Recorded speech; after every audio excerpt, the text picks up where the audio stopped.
Okay, quick warning before we start. This episode has a little bit of spoiler talk in it. Wait, are you actually going to spoil something? No, relax. We're going to talk about spoilers, not give you any. There's a difference, and it's actually really useful vocabulary. Okay, phew. Because last time, you almost told me the ending of a movie I hadn't seen yet. That was one time. Anyway, in the last episode, we covered genres, basic info, and opinions. Right. Today, we're going deeper. Plot, twists, trailers, and apparently why I watched an entire 8-episode series in one Saturday. Exactly. Let's get into it. Quick reminder, if you haven't already, hit subscribe. This is part 2, so if you missed part 1, it's linked right above. And a like really does help the video reach more people. Takes 2 seconds. Okay, let's talk trailers first. So before you even watch a movie, you usually see the trailer. That's the short preview that shows you clips from the movie. I have a love-hate relationship with trailers. Why's that? Because sometimes they show you way too much. Like you already know the whole story before you even sit down. There's actually a phrase for that. You'd say the trailer gave away everything. Give away? Like reveal? Exactly. It means the trailer revealed too much of the story. You could also just say the trailer gave too much away. Good. I'm using that next time. And what about when a movie actually hits theaters? There are 2 common ways to say that. You can say the movie is coming out on a certain date, or that it's being released. So, the new sequel is coming out next month? Perfect example. Both coming out and being released work. Coming out is just a bit more casual.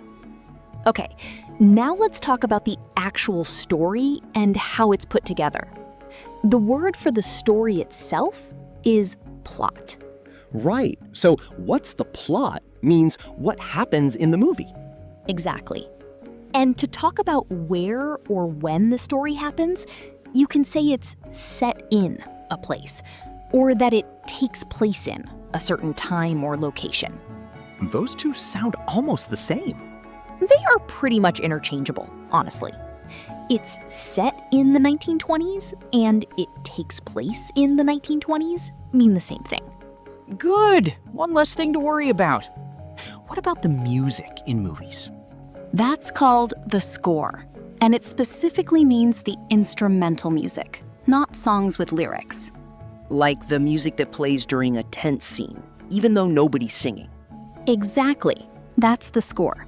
And then you've got special effects, which are the visuals created with computers or physical equipment to make a scene more exciting or impressive. Explosions, spaceships, that kind of thing? Exactly. And finally, dialogue, which is simply the conversation between the characters. If it's not written well, people say the dialogue was weak or shallow. Shallow, like there's no depth to what the characters are saying. Exactly right. Now, let's talk about how you react while you're actually watching.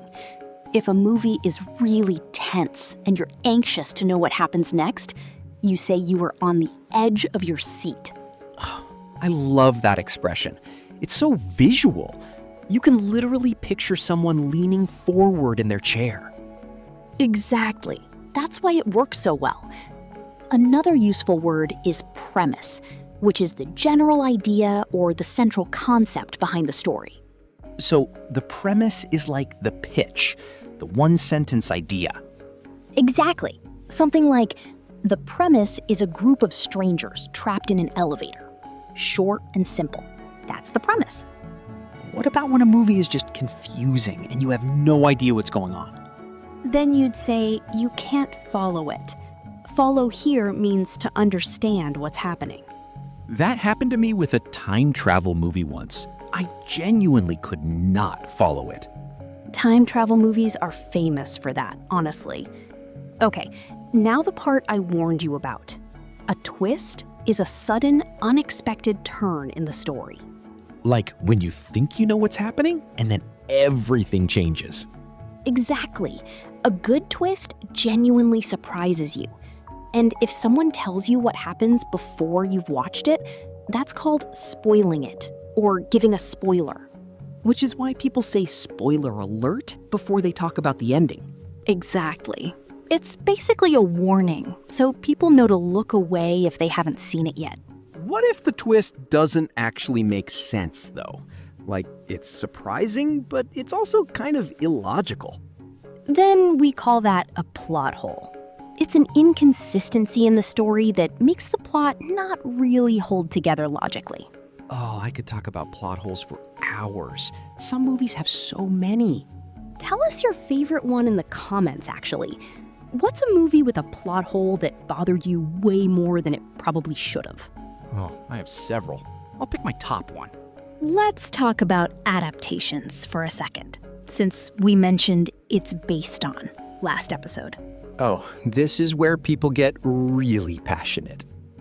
It really is. The most common thing you'll hear is the book was better. It's almost always true, isn't it? Not always, but often, yes. And another common complaint is that the director cut out important parts of the original story. Cut out. Like, removed?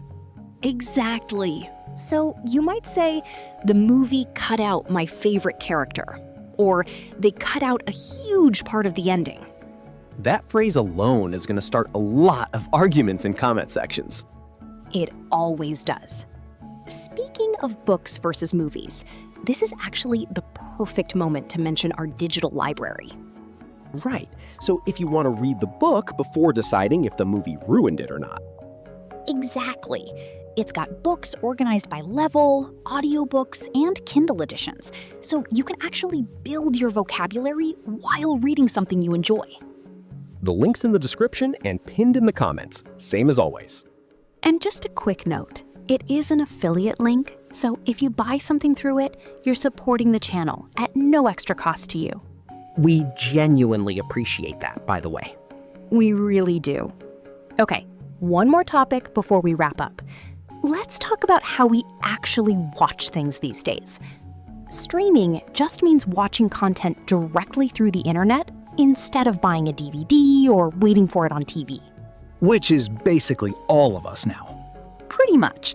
And when you watch a bunch of episodes of a show back to back really quickly, that's called binge-watching. Guilty. I watched an entire season in one Saturday last month. You'd say, I binge-watched the whole season this weekend. It's become such a normal part of how people talk about TV now. Honestly, though, with so many streaming services now, I spend more time scrolling than actually watching. That's such a real problem, having too many options and not being able to decide what to watch. There should be a word for that. There probably is somewhere, but for now, you can just say, I can never decide what to stream. People will absolutely understand you. Okay, so between this episode and the last one, you've now got genre, basic info, opinions, plot, twists, and even streaming habits. That's honestly enough to talk about movies for a full hour with someone. It really is. And remember, you don't need to use every single word perfectly the first time. Just start dropping one or two of these into conversation, and it'll feel natural before you know it. If you liked this two-part series, let us know in the comments and tell us what topic you want us to cover next. And if you haven't already, subscribe so you don't miss the next one. See you next time. Bye, everyone.